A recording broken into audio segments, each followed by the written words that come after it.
Alors, sœur Lydie, ça fait déjà plusieurs années que tu es aux côtés de notre papa adoré, promoteur culturel du Cap-Dich et notre père spirituel, papa Claude Olivier Adjaba. Alors, qu'est-ce que tu retiens au fil de toutes ces années? Qu'est-ce que tu retiens de ces programmes de formation? Surtout aujourd'hui que nous sommes à la veille de la fête de la jeunesse. Qu'est-ce que tu retiens? Qu'est-ce que tu peux nous dire?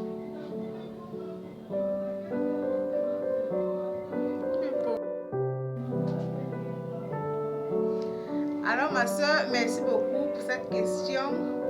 Nous sommes tous deux jeunes, nous sommes à côté de papa Claude Olivier Adjaba. C'est une très grande grâce que nous avons parce que c'est un papa vraiment extraordinaire, unique en son genre. Alors je suis à côté de papa Claude Olivier Adjaba, ça fait quelques années, comme tu l'as si bien dit. Je ne veux pas trop m'étaler, je vais seulement parler d'un point essentiel, un des points essentiels qui m'ont vraiment plu. Une des leçons que j'ai pu retenir depuis que je côtoie papa Claude Olivier Adjaba, c'est que avant de le rencontrer, j'étais une fille genre, je faisais confiance à tout le monde. Tout ce que je rencontrais, je me livrais à tout le monde, je racontais ma vie à tout le monde.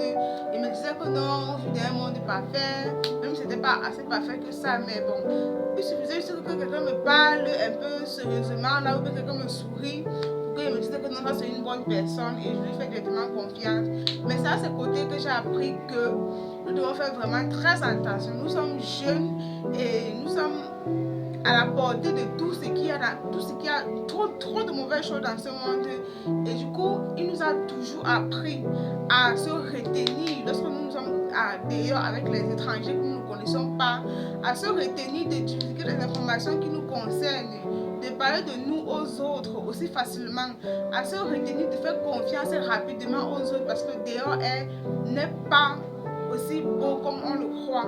Il y a beaucoup de mauvaises choses dehors. Alors nous devons être assez mystérieux même. On peut le dire mystérieux. On ne doit pas savoir ce que nous faisons, on ne doit pas savoir où nous allons pour vivre dans le secret, pour vivre caché et pour éviter vraiment certains problèmes que nous pourrons rencontrer dehors.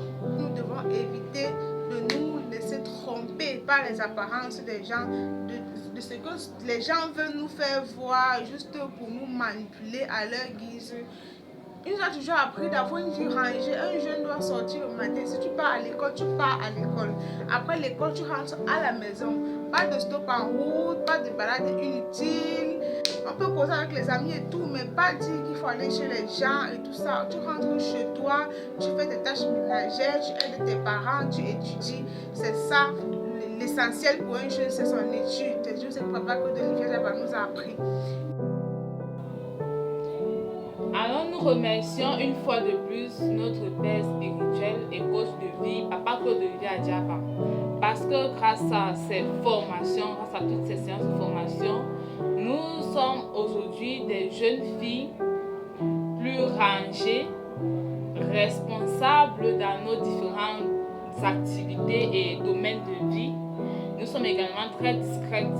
Nous évitons de laisser entre les mains des inconnus, si on peut le dire ainsi, nos informations personnelles, des informations sur nos vies privées qui pourront être utilisées plus tard comme des preuves ou alors des éléments de chantage dans nos vies ou alors pour des actes de méchanceté.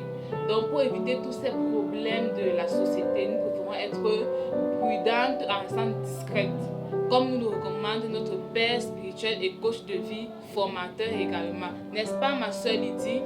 Exactement, Corinne. C'est l'enseignement de notre père spirituel, notre papa adoré, qui nous permettent aujourd'hui d'éviter ces 5 vices dont tu nous as fait part depuis le début de cette année pour nous aider à tendre vers la perfection. Merci une fois de plus, papa Claude Olivier Adjaba. Nous ne cesserons jamais de te remercier, papa adoré. Merci infiniment.